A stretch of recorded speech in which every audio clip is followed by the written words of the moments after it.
Point by AD sir की तरफ से मैं जो है आपके यूट्यूब चैनल पर आज पढ़ाने आया हूँ पूर्ण वर्ग संख्याओं की पहचान करना। आज हम लोग ये देखेंगे कि कौन सी संख्याएं पूर्ण वर्ग हैं, कौन सी संख्याएं पूर्ण वर्ग नहीं है, इसकी हम लोग पहचान सीखेंगे। तो चलिए एक एग्जाम्पल लेते हैं यहाँ पर और देखते हैं कि ये संख्याएं पूर्ण वर्ग हैं या नहीं है। तो हम स्टार्ट करते हैं। सबसे पहले कुछ संख्याओं का हमें पूर्ण वर्ग पता होना चाहिए।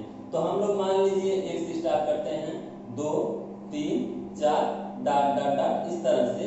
तो एक का जब हम लोग वर्ग करेंगे तो यहाँ पर 1, 2 का वर्ग करेंगे तो 4, 3 का करेंगे तो 9 और 4 का वर्ग करेंगे तो 16। इस तरह से संख्याएं हमारी आगे प्राप्त होती जाएंगी।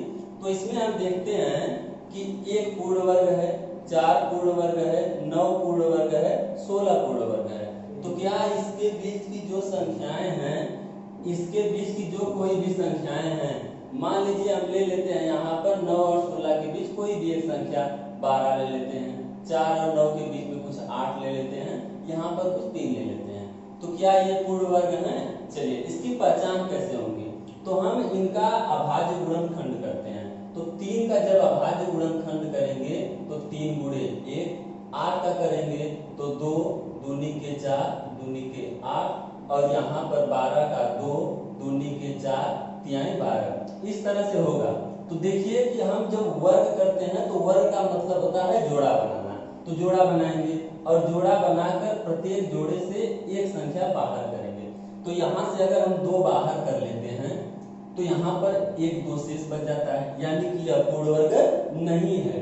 इस जोड़े से अगर 2 को बाहर करते हैं तो यहाँ पर 3 शेष बचता है, यानी कि यह भी संख्या पूर्ण वर्ग नहीं है। और यहाँ किसी भी संख्या का जोड़ा नहीं बन पा रहा है तो यह संख्या भी पूर्ण वर्ग नहीं है। अर्थात हम कह सकते हैं कि जिन संख्याओं का जोड़ा बनाने के बाद उनमें से प्रत्येक जोड़ा बाहर निकालकर कोई भी संख्या शेष न बचे तो ऐसी संख्याएं पूर्ण वर्ग संख्याएं होंगी। जैसे सपोज दैट हम मानते हैं 144 ले लेते हैं और इसका हम अभाज्य गुणनखंड करते हैं। तो जब अभाज्य गुणनखंड करेंगे तो अभाज्य गुणनखंड करने के बाद आप देखेंगे कि यहाँ पर 2 दूनी के 4 दूनी के 8 दूना के 16 तिया 48 और तिया 112 हो गया यहाँ पर। तो अब इसको हम जोड़ा बनाकर बाहर निकालेंगे और जोड़ा बनाकर जब बाहर निकालेंगे तो यहाँ पर एक जोड़ा और एक जोड़ा और देखते हैं कि इन जोड़ों से 2 गुणे 3 यानी कि 2 दूनी के 4 या 12 और 12 प्राप्त हुआ। तो इसका मतलब कि 12 का वर्ग क्या है? 144 है, यानी कि ये संख्या पूर्ण वर्ग है। अब कोई संख्या ले लेते हैं इसके अलावा, मान लीजिए अब ले लेते हैं यहाँ पर जो है कि 56 यानी कि 56। तो देखिए क्या होता है, यहाँ पर 2 दूनी के 4 दूनी के 8 सत्ते 56। अब बताइए कि क्या इसमें से जोड़ा बनाने के बाद प्रत्येक संख्याओं का जोड़ा बन पा रहा है? देखते हैं, एक जोड़ा बना, यहाँ पर 2 एक शेष बचा और एक 7 बचा, यानी कि यह संख्या पूर्ण वर्ग नहीं है। आई होप आप समझ गए होंगे कि पूर्ण वर्ग संख्याओं की हम पहचान कैसे करेंगे। चलिए नेक्स्ट देखते हैं यहाँ पर पूर्ण वर्ग संख्याओं का परीक्षण, यानी कि उसी से संबंधित बस रिलेटेड थोड़ा सा आगे है कि इसमें से हमको आपको दे दिया गया है, आप पहचान करके निकालेंगे कि इनमें कौन से पूर्ण वर्ग हैं कौन सी नहीं है। तो सबका एक सिंगल जो है कि फंडामेंटल यहाँ पर होगा। 225 का हमें करना क्या है, 225 को लेंगे आप, इसका अभाज्य गुणनखंड करेंगे,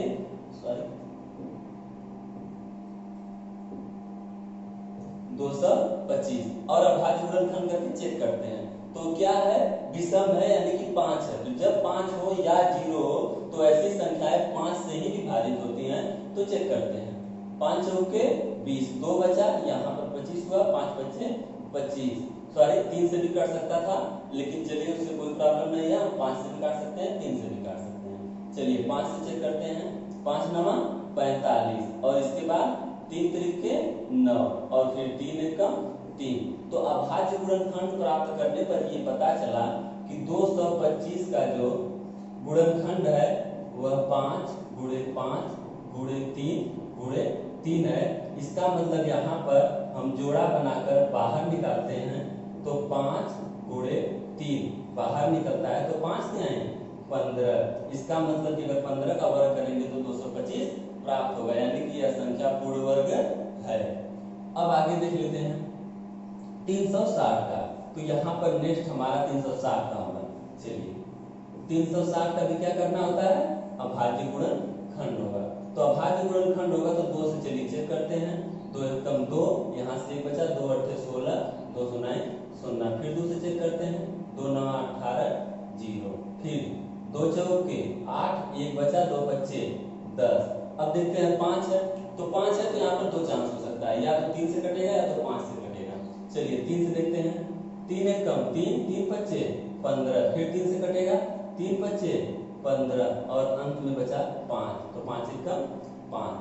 अब चलिए इस अभाज्य गुणनखंड का हम करेंगे क्या, यहाँ पर अभाज्य गुणनखंड करने के बाद इनका हम चेक करेंगे कि क्या जोड़ा बन पा रहा है या नहीं। 2 इंटू 2 इंटू 2 यानी कि 2 गुणे 2 गुणे 2 गुणे 3 गुणे 3 गुणे 5। चलिए जोड़ा बनाते हैं। तो जोड़ा बनाने पर हम यहाँ पर देख रहे हैं कि यहाँ से एक 2 बच रहा है और एक 5 बच रहा है। इसका मतलब कि ये संख्या पूर्ण वर्ग नहीं है। तो यहाँ पर जो संख्याएं शेष बचती हैं, आप सभी लोगों के लिए एक होमवर्क के रूप में रहेगा कि जो संख्याएं बच रही हैं उनका आप लोग जरूर घर पर प्रैक्टिस करें, हल करें और कमेंट में जरूर लिखें उसे। चलिए नेक्स्ट हम आगे बढ़ते हैं तीसरे पेज पर। सम और विषम संख्याओं के वर्गों में अंतर क्या होता है। तो यहाँ पर हम पहचान करेंगे कि सम संख्याओं का वर्ग कैसे होता है और विषम संख्याओं का जो वर्ग होगा उनके वर्गों में अंतर किस प्रकार से होगा। तो सम संख्याएं, चलिए देखते हैं। कुछ सम संख्याएं ले लेते हैं, मान लीजिए ले लेते हैं 10। कुछ सम संख्याएं आगे 20, उसके बाद 24, 48, इस तरह से संख्याएं हैं। अब हम देखेंगे कि इनमें अंतर किस प्रकार से है। चलिए तो जब यहाँ पर वर्ग करेंगे तो हमने सम संख्याएं लिया है और इन्हीं सम संख्याओं का हम वर्ग करेंगे। तो ये संख्याएं हुई और इसका जब वर्ग करेंगे तो 10 का वर्ग क्या होता है 100, 20 का वर्ग क्या होगा यहाँ पर 400 और यहाँ पर 24 का है तो 24 का वर्ग जो है कि यहाँ पर आप ज्ञात कर सकते हैं। चलिए इसी के साथ हम आपको वर्ग करने का एक तरीका बता देते हैं। यहाँ पर जो भी संख्याएं, कुछ में इकाई का अंक 5 होता है, कुछ में अन्य संख्याएं होंगी, तो 2 संख्याओं का वर्ग करना बता देते हैं। यहाँ पर देखिए क्या होता है, जब भी कोई संख्याएं दी गई हैं तो इनके हम इकाई के अंक को और दहाई के अंक को बारी बारी से लिखते हैं। तो 4 चौके 16 पूरा लिख लेंगे, 2 दूनी के 4 और हमेशा संख्याओं को 2 डिजिट में होना चाहिए, यानी कि 2 अंकों में। तो जो भी एक अंक आएगा उसके आगे 1 0 बढ़ा लेते हैं। इसके बाद हम इसका वर्ग कर रहे हैं। देखिए करते क्या है, 4 दूनी के 8 और जो यहाँ पर स्क्वायर होता है इसमें भी गुणा होता है। तो 4 दूनी के 8 गुना के 16 और गुणा के बाद ही यहाँ पर छोड़कर 16 लिख देंगे। तो 6 1 7 और 4 1 5 यानी कि 576। चलिए 2 तरीके होते हैं। इसके अलावा हम एक और बता देते हैं। यहाँ पर मान लीजिए 25 होगा तो क्या होगा, देखिए दोनों नियम समझ लेते हैं। पहले 25 है तो 25 का क्या होगा 5 बच्चे 25 2 डिजिट में। यहाँ 2 है तो 2 दूनी के 4 और अगला नियम देखिए क्या होता है। यहाँ 2 है ना तो 2 से 1 बढ़ा कर दो, 2 से बढ़ाने क्या होगा 3, तो 3 दूना के 6 हो जाएगा। सॉरी हम कुछ मिस्टेक कर रहे हैं यहाँ पर। चलिए फिर से इसको देख लेते हैं एक बार। यहाँ पर पहले हम इसी नियम से देखेंगे, इसके बाद उस नियम को बताएंगे। 25 था तो 5 बच्चे 25 और 2 दूनी के 4। यहाँ पर क्रॉस होता है गुणा में, क्रॉस छोड़ दिए। चलिए 5 दूना के 10 और आपको पता है कि स्क्वायर कर रहे हैं तो 10 दूना के 20। अब इसको लिख लीजिए यहाँ पर 5 2 4 2 6। एक तो ये नियम रहा। इसी के प्रोसेस में अगला नियम हम देखते हैं एक दूसरा कि किसी भी अंक में 2 डिजिट की संख्याएं होंगी और उनके इकाई का अंक जब 5 होगा तो उनका वर्ग कैसे करेंगे। जैसे मान लीजिए सपोज दैट इसी 25 को हम लेते हैं यहाँ पर एक अलग तरीके से। चलिए 5 का क्या होता है, 5 बच्चे 25। अब 2 के बाद किसका नंबर आता है, 2 के बाद 3, तो यानी कि 2 त्याई 6, सीधा आंसर प्राप्त हो गया आपको 625। तो इस तरह से आपने देखा कि दोनों तरीके से हमारे उत्तर क्या आ रहे हैं, सेम आ रहे हैं। तो यहाँ पर हमने 24 का जो निकाला वो 576 है। तो आपने यहाँ पर देखा होगा ऐसा कि जो भी सम संख्याएं हैं तो इनका जब हम वर्ग निकाल रहे हैं तो वो सभी वर्ग कैसे आ रहे हैं, सभी जो वर्ग आ रहे हैं, ये सभी वर्ग जो आ रहे हैं देख रहे हैं कि सम प्राप्त हो रहे हैं। देखिए जितने भी प्राप्त हुए हैं क्या है, सम है। अब इसी के आगे हम कुछ विषम संख्याओं को देखते हैं कि उनका वर्ग किस प्रकार प्राप्त हो रहा है। चलिए अगले पेज पर चलिए, विषम संख्याओं के वर्ग। तो विषम संख्याएं कुछ भी ले लीजिए, 1 ले लीजिए, 3 ले लीजिए, 5 ले लीजिए, 7 ले लीजिए, 9 ले लीजिए, इस तरह से हैं संख्याएं। अब इनका वर्ग हम करके चेक करते हैं। तो 1 का जब वर्ग करेंगे तो 1 एकम 1, 3 का वर्ग करेंगे तो 3 त्रिके 9, 5 का वर्ग करेंगे तो 25, 7 का वर्ग करेंगे तो 49 और 9 का वर्ग करेंगे तो 81। तो यहाँ पर आपने क्या देखा कि जो विषम संख्याएं हैं इन सभी विषम संख्याओं का वर्ग देखिए 1, 9, यहाँ पर यानी कि 25, यहाँ पर 49 और यहाँ पर 81, सभी विषम प्राप्त हुए हैं। तो यहाँ से हमको जब ये देखें तो यहाँ से एक निष्कर्ष निकल कर आएगा। और देखिए वो निष्कर्ष आगे है क्या, तो आपको हम समझा देते हैं कि निष्कर्ष के बारे में। तो यहाँ पर निष्कर्ष क्या प्राप्त होगा कि जब भी कभी यहाँ पर 2 निष्कर्ष निकलिए। देखिए क्या, एक हमने पहला निकाला कि अगर कोई सम संख्या है तो जो भी सम संख्या होगी तो सम संख्या का वर्ग हमेशा क्या प्राप्त होता है, सम प्राप्त होता है। आपने अभी देखा। अब दूसरा निष्कर्ष क्या निकल के आएगा कि हमने इस पिछले वाले पेज पर जो है कि विषम संख्याओं का देखा था, तो विषम संख्याओं का विषम प्राप्त हुआ, तो इसको भी आप देख लेंगे कि यहाँ पर सम संख्याओं का वर्ग सम प्राप्त हुआ। तो उसी प्रकार विषम संख्याओं का जो वर्ग होगा, विषम संख्याओं का वर्ग हमेशा क्या प्राप्त होता है, विषम प्राप्त होता है। ठीक है, आई होप आप लोग समझ गए होंगे। ये 2 यहाँ पर निष्कर्ष निकल कर प्राप्त होते हैं, आप सभी लोग अच्छे से देख लीजिएगा। इसके बाद हम लोग चलते हैं सामूहिक चर्चा। इसका मतलब यह है कि यहाँ पर कुछ सवाल दी गई है, आपको प्रयास करना है। तो इसमें देखिए क्या कर रहा है पहले क्वेश्चन में कि निम्न में कौन पूर्ण वर्ग है। तो पूर्ण वर्ग की पहचान हमने पीछे बताया था। तो आपको करना क्या होता है, इन सभी दी गई संख्याओं का बारी बारी से अभाज्य गुणनखंड करना होता है। अभाज्य गुणनखंड करके जोड़ा बनाना होता है और जोड़े से एक संख्या बाहर निकालनी होती है। अगर जिस किसी में भी एक संख्या शेष बची तो वह पूर्ण वर्ग नहीं होगा। तो इनमें से हम कुछ संख्याओं को ले लेते हैं। चलिए चेक करते हैं किसी से भी, 64 से चेक करते हैं। 64 आपने अभाज्य गुणनखंड करना सीख लिया है, तो फिर आगे देखिए कैसे डायरेक्ट कैसे करेंगे। 2 दूनी के 4 दूनी के 8 दूना 16 दूना 32 दूना 64। अब हमें करना क्या होता है कि यहाँ से जोड़े बनाना होता है। तो जोड़े बना लीजिए, 1 जोड़ा 2 जोड़ा 3 जोड़ा, प्रत्येक जोड़े से एक एक संख्या बाहर कर लीजिए। 2 गुणे 2 गुणे 2, 2 दूनी 4 दूनी 8। इसका मतलब 8 का वर्ग क्या है, 64, यानी कि यह 64 पूर्ण वर्ग है। इसमें एक और संख्या ले लेते हैं, कोई भी 81 ले लीजिए। चलिए यहाँ पर हम 81 को लेकर चेक कर लेते हैं। 81 चलिए 3 त्रिक 9 त्रिक 27 त्रिक 81। अब इनमें जब हम जोड़ा बनाएंगे तो यहाँ पर 3 का जोड़ा बन जा रहा है, कोई भी संख्या शेष नहीं बच रही है, इसलिए यहाँ से 1 3 और 1 3, तो 3 त्रिक 9, यानी कि 9 का वर्ग क्या है 81। अतः 81 भी क्या होगा, पूर्ण वर्ग संख्या हुई यहाँ पर। अब हम चेक करते हैं 110 को। 110 को चेक करते हैं कि क्या पूर्ण वर्ग है कि नहीं। तो यहाँ पर चलिए 110 को लिख लेते हैं और इसे देखते हैं। तो 110 का जब वर्ग करेंगे तो यहाँ पर इसका जब वर्ग करने पर देखिए क्या आता है, 2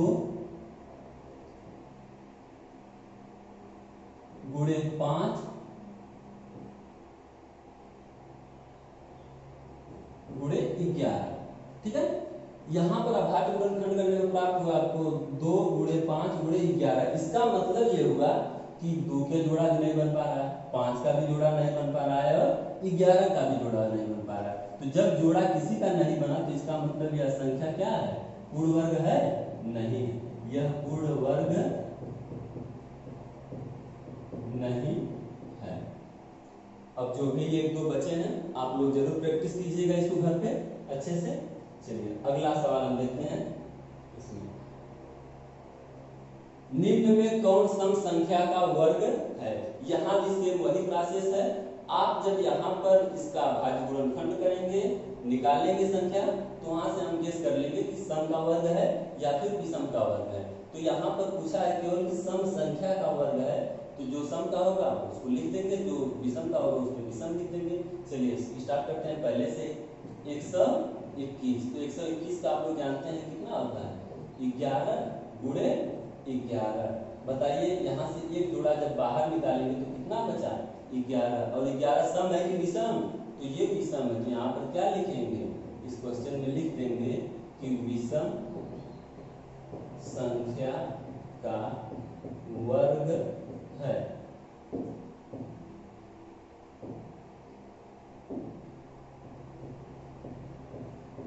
वर्ग है। अच्छा, आप इसको ऐसे भी पहचान सकते हैं कि पहले तो पहचान करने के लिए क्या हमें वर्ग इसका गुणनखंड निकालना जरूरी है, नहीं। आप डायरेक्ट देखिए कैसे पहचान कर सकते हैं। यहाँ 1 है, इसका मतलब विषम। इकाई का क्या है 6, इसका मतलब सम का है। 6 सम का है, 5 विषम है तो विषम का वर्ग है, और ये 6 सम का है तो सम का वर्ग है। और आप ज्ञात करना चाहते हैं तो इसका प्रोसेस यही है कि सबका मान लीजिए 1296 है, तो 1296 है, तो आप क्या कर सकते हैं, इसका अभाज्य गुणनखंड ज्ञात करेंगे, और अभाज्य गुणनखंड ज्ञात करने के बाद जब आप निकालेंगे तो सम ही प्राप्त होगा। चलिए हम चेक कर लेते हैं निकाल के।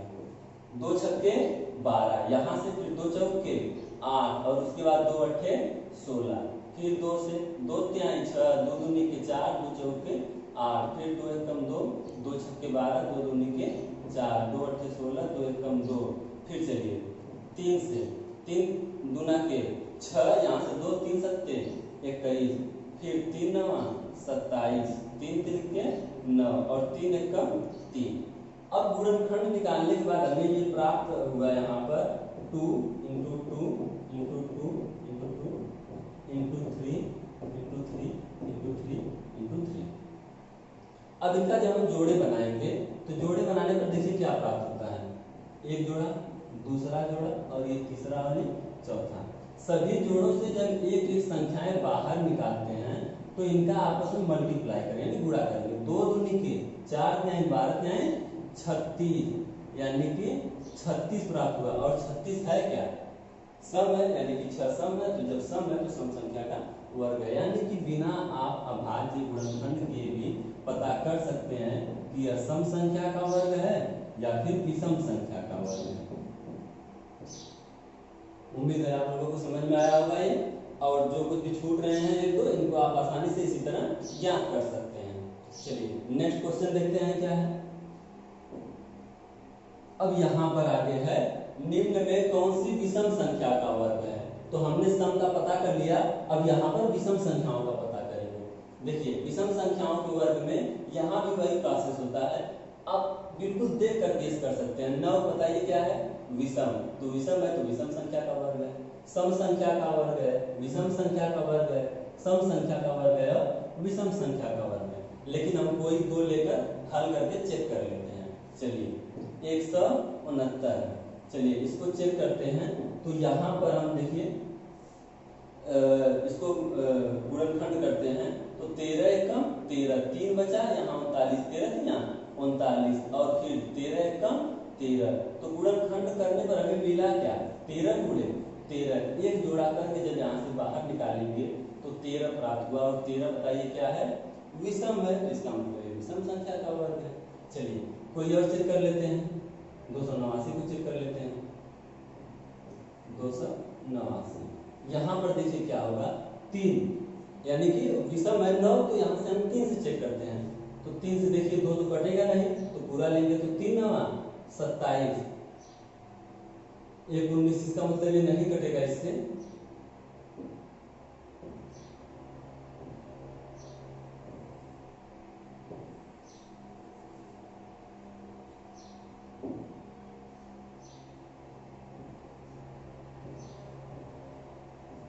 चलिए 17 एकम 17, यहां से बचा 11, फिर 9 हुआ तो 17 सत्ते 119, 17 बचा और फिर 17 एकम 17। तो देखिए कि क्या प्राप्त हुआ यहाँ पर, तो 17 गुणे 17 प्राप्त हुआ। अब इसमें से एक 17 को हम बाहर करेंगे तो देखें कि हमारा उत्तर क्या प्राप्त हुआ, 17। इसका मतलब ये भी क्या है, विषम संख्या का वर्ग है। तो यहाँ पर आप लोग देखेंगे ना तो केवल दो संख्या है, 144 और 256, इनके इकाई का अंक सम है, तो इसका मतलब ये सम संख्याएं का वर्ग है, बाकी सब विषम संख्याओं का वर्ग है। चलिए आगे 1 से 15 के बीच देखिए जो है कि पूरा समाप्त हुआ। अब यहाँ से आगे से एक नया अभ्यास है, अभ्यास 2A, ये नई टॉपिक एक है, उसी के आगे का अभ्यास, यानी कि इनमें हम आपको पूरा अभ्यास का सवाल सॉल्व कराएंगे और ये आज अभ्यास की समाप्ति हो जाएगी। तो यहाँ पहला सवाल है 1 से 15 के बीच सभी विषम संख्याओं के वर्ग ज्ञात कीजिए। बिल्कुल आसान सा क्वेश्चन है, आप सभी लोगों को अगर पीछे की सवाल समझ में आए होंगे तो ये जरूर आ जाएंगे बड़े आसानी से। देखिए यहाँ पर 1 से 15 के बीच विषम केवल, तो जब केवल विषम की बात है तो इसका मतलब सम संख्याओं को नहीं लेना है, तो 1 के बाद 2 को छोड़ देंगे तो किसकी बारी, 3, 5, 7, 9, 11, 13 और 15। तो इसका मतलब देखिए कि 1 से 15 के बीच कहा है ना, तो जब 1 से 15 के बीच कहा है तो इसका मतलब 15 को लेना नहीं है, 1 को भी नहीं लेना है, इसमें कोई दिक्कत नहीं है, बस जो इसके बीच में थी 19 सबको लेना है। चलिए तो जब वर्ग करेंगे ना तो इनका वर्ग क्या होगा, यहाँ पर आप लिख लेंगे कि वर्ग करने पर, चलिए इसका वर्ग हम ज्ञात कर लेते हैं यहाँ पर, ठीक है। चलिए 3 त्रिके 9, 5 बच्चे 25, 7 सत्ते 49, 9 9 81, 11 का 121, यहाँ पर 121 और उसके बाद 13 का 169, 169। तो ये क्वेश्चन सॉल्व हो गया 1 से 15 के बीच सभी विषम संख्याओं का वर्ग। हम नेक्स्ट क्वेश्चन पे आते हैं, क्वेश्चन नंबर आगे 2। चलिए निम्नांकित के मान ज्ञात कीजिए। देखिए मान ज्ञात करना हुआ, इसका मतलब जो हमने पीछे बताया था वही है, इसका वर्ग करना है। तो ये सवाल को हम विस्तार से बता देते हैं, उसी ट्रिक पे आप लोग समझ जाएंगे। चलिए देखते हैं 56 है तो 56 का स्क्वायर, तो यहाँ पर आपको लिखना क्या होता है कि 56 का स्क्वायर यानी कि इसका वर्ग ज्ञात करना है। तो देखिए आप लोगों ने अभी तक जो सीखा होगा ऐसे ही कि 56 गुणे 56 आप ऐसे यहाँ पर हल करके मान प्राप्त कर लेते हैं, लेकिन हमने जो पीछे बताया था वही आसान है, बिल्कुल आसानी से आप वैसे ही लगा लेंगे या फिर ऐसे ही, दोनों तरह सही आएगा। एक बार फिर से हम रिपीट कर देते हैं उसको। देखिए इस तरह से जब होता है तो यहाँ पर करते क्या है कि ये इकाई काम होता है, ये दहाई काम होता है। तो 6 छक्के 36, फिर 5 बच्चे 25, मान इतना निकल गया। फिर देखिए आगे 5 छक्के 30 दूना के 60, इसका मतलब यहाँ क्रॉस होता है, उसके बाद ये 60। देखिए 6 यहाँ पर 3 और 6 5 11 को 1 हासिल और 2 1 3, यानी कि 3136 का क्या होगा, आंसर होगा। इसी तरह से आप कोई भी ले लीजिए, देखिए 75 यानी कि 75 का, तो इसका दो तरीका था। एक पहले हम इस मेथड से देखते हैं, 5 बच्चे 25, फिर 7 सत्ते 49, आगे देखिए यहाँ पर क्रॉस होता है, 7 बच्चे 35 गुना के 70, देखिए 5 2 16 मतलब 6 हासिल हो गए और यहाँ 4 5। चलिए अब हम देखते हैं दूसरे नियम से, इसी का दूसरा मेथड है। चलिए 5 बच्चे 25 हो गए, आगे 7 के बाद गिनती में क्या आता है 8, तो 7 8 56। बताइए दोनों आंसर सेम है कि नहीं। तो इसका मतलब अगर जिसमें इकाई का अंक 5 है तो आप ऐसे भी ज्ञात कर सकते हैं, अन्यथा ये नियम है। और इस तरह से ये क्वेश्चन नंबर 2 पूरी तरह क्या आ जाएगा, सॉल्व हो जाएगा। और आगे निम्नांकित परिमेय संख्याओं के वर्ग ज्ञात कीजिए। अभी तक हमने जो ज्ञान किया वो पूर्णांकों के वर्ग ज्ञात किया था। अब क्या करना है कि यहाँ पर जो है परिमेय संख्याओं का वर्ग ज्ञात करना है। तो देखिए परिमेय संख्याओं का वर्ग कैसे होगा। अच्छा बताइए 5 परिमेय संख्या है कि नहीं? तो परिमेय संख्या है। क्यों? क्योंकि इसके बटा 1 कर सकते हैं। 125 इसके बटा भी 1 कर सकते हैं, यानी कि वे संख्याएं जो p बटा q के रूप में लिखी जा सके जहां पर q का मान 0 न हो, यानी कि हर का मान 0 नहीं होना चाहिए, वे सभी परिमेय संख्याएं होती हैं। तो देखिए कैसे सवाल को सॉल्व करेंगे।